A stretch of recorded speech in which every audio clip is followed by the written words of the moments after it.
எதிர்காலம் வரும், என் கடமை வரும், இந்த கூட்டத்தின் ஆட்டத்தை ஒழிப்பேன்.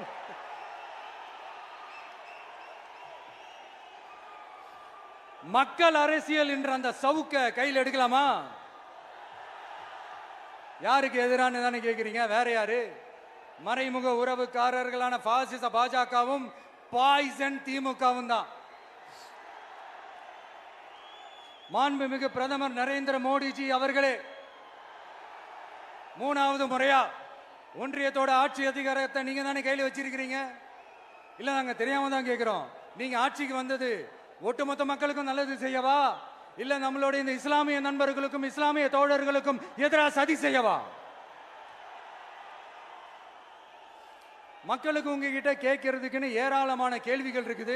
அதனால அவங்க சார்பா, அவங்கள ஒருத்தனா, அவங்களோட ஒரு உண்மையான ஒரு பிரதிநிதியா உங்ககிட்ட சில கேள்விகள் கேட்கணும். மிஸ்டர் பிரைம் மினிஸ்டர் அவர்களே, நம்ம தமிழ்நாட்டு மீனவர்கள் கிட்டத்தட்ட ஒரு 800 பேருக்கு மேல இலங்கை கடற்படையால தாக்கி அழிக்கப்பட்டிருக்கிறாங்க. அதை கண்டிக்கிறதுக்காக உங்களை பெருசா எதுவும் செய்ய சொல்லல, சின்னதா ஒண்ணு மட்டும் செஞ்சு கொடுங்க. இனிமேலாச்சும் எங்களுடைய மீனவர்கள் பாதுகாப்பா இருக்கிறதுக்காக இந்த கச்சத்தீவை இலங்கை கிட்ட இருந்து மீட்டு கொடுத்துருங்க, அது போதும். உங்களுடைய இந்த முரட்டு பிடிவாதத்தால நீங்க நடத்துற இந்த நீட்டு தேர்வு, அதனால இங்க என்னென்ன நடக்குதுன்னு சொல்றதுக்கே மனசு வலிக்குது. அதனால அந்த நீட்டு தேர்வு தேவையில்லைன்னு அறிவிச்சிருங்க, அது போதும்.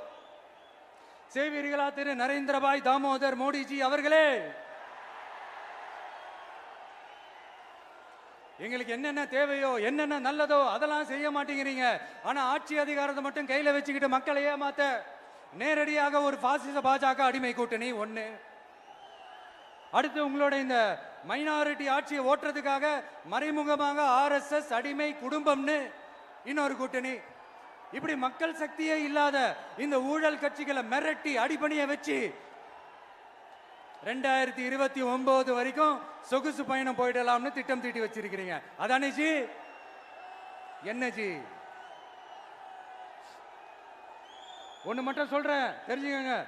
என்னதான் நீங்க இந்த நேரடி மறைமுக கூட்டணி குட்டிகரணம் போட்டாலும் தாமரை இலையில தண்ணியே ஒட்டாது. தமிழக மக்கள் மட்டும் எப்படி ஒட்டுவாங்க?